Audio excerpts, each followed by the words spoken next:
अस्सलामुअलैकुम everyone, welcome to another vlog. उम्मीद करता हूँ आप सब ठीक ठाक होंगे, खैर खैरियत से होंगे। बारिश बनी हुई है फिर भी, लेकिन बारिश हो नहीं रही काफ़ी टाइम से। तो मैंने सोचा क्यों ना इसका फ़ायदा उठाया जाए और आपको जो है वो रिव्यू दिया जाए नए बाइक का। तो ये रहा बाइक, जैसे कि आप देख रहे हैं, ब्लैक कलर और गोल्ड जो है वो स्टिकर्स इसके ऊपर दिए हुए हैं। दूसरा ये है कि इस बार इन्होंने एक और चीज़ किया कि यहाँ पे आपको कोई टेल लाइट नहीं मिल रही है।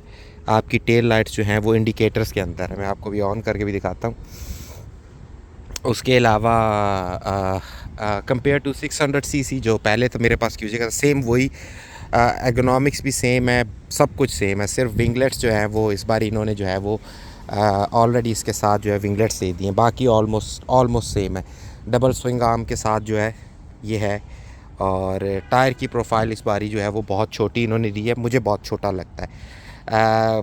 मेरे कुछ दोस्त हैं जिन्होंने लिया हुआ है, तो वो कहते हैं कि प्रोफाइल ठीक है, आप लीन कर सकते हो इस पर, लेकिन मुझे लगता है कि इसका जो है वो लीन जो एंगल है वो बहुत कम है। मैंने इसको इस साइड पे आप देख रहे होंगे, इस साइड पे तो नहीं लीन किया हुआ, इस साइड पे मैंने लीन किया था और ये स्किड भी जो है वो किया था। लेकिन ओवरऑल जो है वो बिल्ड क्वालिटी भी ठीक है। जितने की इसकी प्राइस है ये आपको पड़ जाता है तकरीबन 40,000 RMB में, टैक्स शैक्स वगैरह आप पे करके 40 से कम में, 40,000 RMB में। और इतने में आपको KTM 390 भी आपको मिल जाता है। तो ये 550 सीसी है। इसकी हॉर्स पुट भी ज़्यादा है, आउटपुट पावर भी ज़्यादा है।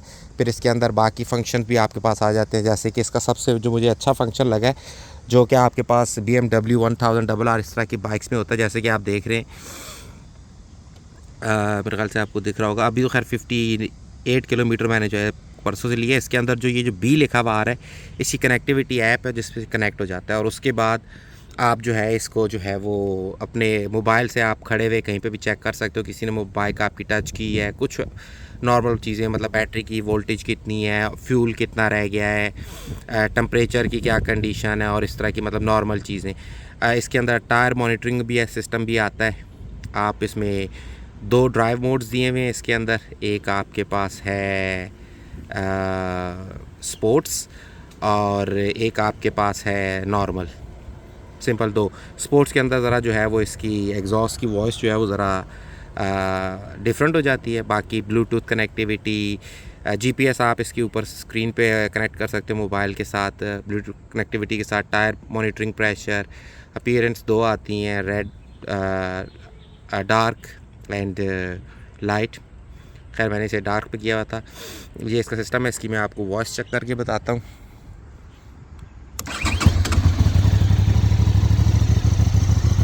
जब ये स्टार्ट होता है तो इसका उन्होंने जो इलेक्ट्रॉनिकली इसके जो वॉल्व है, अभी वॉल्व बंद है, जैसे ही मैं रेस दूंगा इसका वॉल्व ऑटोमेटिकली खुल जाएगा।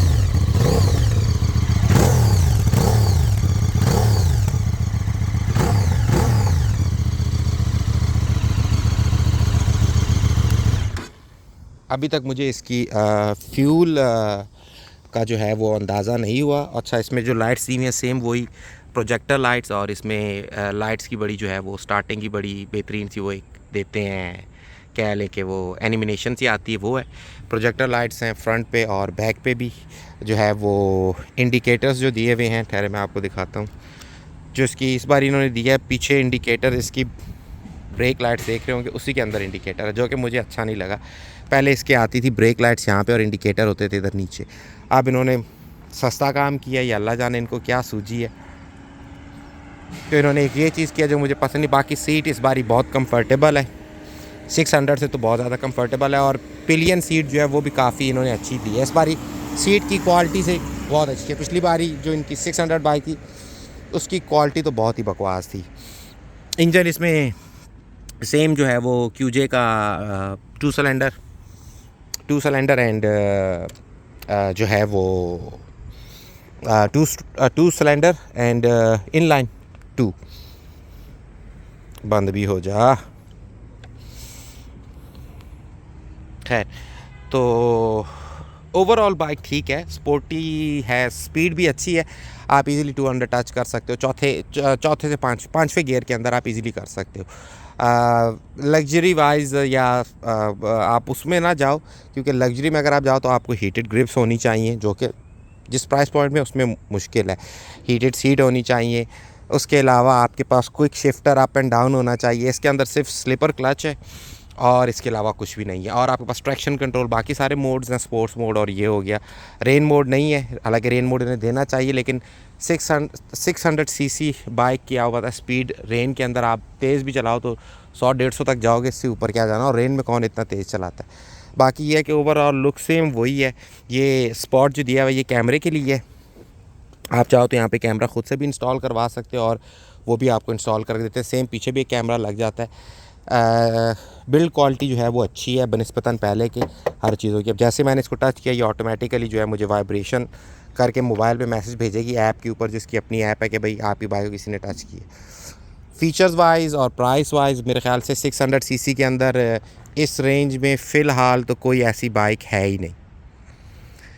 तो फ़िलहाल कोई ऐसी बाइक अवेलेबल नहीं है। कावासाकी 400, उसके भी हॉर्स पावर, उसकी न्यूटन मीटर ऑफ टॉर्क वो भी काम में। कोवे ने निकाली है वो बाइक, उसकी हॉर्स पावर 80 है ऑलमोस्ट, लेकिन वो 500 सीसी है, लेकिन उसकी जो न्यूटन मीटर ऑफ टॉर्क है वो है लेस दैन आई गेस 40 या उस हिसाब से जो है वो बाइक भी इसको मैच नहीं करती। 600 सीसी के सेगमेंट में मेरे ख्याल से इस टाइम पे अगर आप इंपोर्टेड वर्जन में जाओ, चाइनीज़ और यूरोपियन, तो एप्रिलिया है। वही बात आती है, एप्रिलिया की प्राइस और इसकी प्राइस में डिफरेंस है, बहुत डिफरेंस है। उसमें आप 2 बाइक्स ले सकते हो। लेकिन चाइना में फ़िलहाल बाइकों की प्राइसें कम हुई हुई हैं। अगर आप नई भी बाइक लेते हो, जैसे मैंने ये ली है, मैं इसको 3000 चलाऊँगा, जैसे KTM थी 4000 चलाऊँगा, तो मैं इसको सेल करूँगा तो मुझे KTM में भी अभी 6,000 का लॉस हुआ है, इसमें भी तकरीबन मुझे इतना ही लॉस होगा। लेकिन यह है कि ये वैल्यू अपनी मेंटेन रखेगी अगर मैं इसको 3000 तक करूँगा। मेरा प्लान है कि मैं 920 इसको राइड करने के बाद, मज़ा नई चीज़ का लेने के बाद, I will change to 921 1000 CC QJ की। एक तो मुझे, क्योंकि मैं इनका मेंबर हूँ, मेरे पास ये इनका तीसरा बाइक है, तो उस वजह से भी डिस्काउंट है। और फिर आपको गिफ्ट्स वगैरह जो है, इंसेंटिव्स काफ़ी जो है वो आपको देते हैं। जैसे कि इस बार इन्होंने मुझे जो है वो काफ़ी सारे इसके साथ एसेसरीज़ दिए हैं। फॉर एग्ज़ाम्पल होल्डर, की चेन, बैग एल्पाइन स्टार का। उसके अलावा 2 साल की मेरा ऑयल चेंज जो है वो ऑलमोस्ट फ्री है। तो मैं आपको इसकी दूर से ओवरलुक दिखाता हूँ। वैसे देखने में ये ठीक है, लेकिन प्रॉब्लम ये है कि 600 सीसी होने की वजह से एक तो इसकी न्यूटन मीटर ऑफ टॉर्क जो है वो ठीक है, टायर जो है इसका वो स्लिप करता है अगर आप उसको लीन करोगे। बाकी ये रहा इसका साइड प्रोफाइल, आप देखें ठीक है, और साउंड वाइज भी ठीक है। ब्रेम्बो की ब्रेक्स हैं, सारी इंपोर्टेड इन्होंने चीज़ें बीच में लगाई हैं, लेकिन ब्रांड चाइनीज़ है, जिस वजह से प्राइस कम में। इंपोर्टेड ब्रांड होता है तो सेम इसी सारी एसेसरीज़ के साथ, चीज़ों के साथ ये एटलीस्ट आपको पड़ता तकरीबन, ज़्यादा नहीं तो 90,000 RMB, 90,000 से लेकर लाख के दरमियान। पर वीडियो लंबी होती जा रही है, उम्मीद करता हूँ आपको रिव्यू पसंद आया होगा।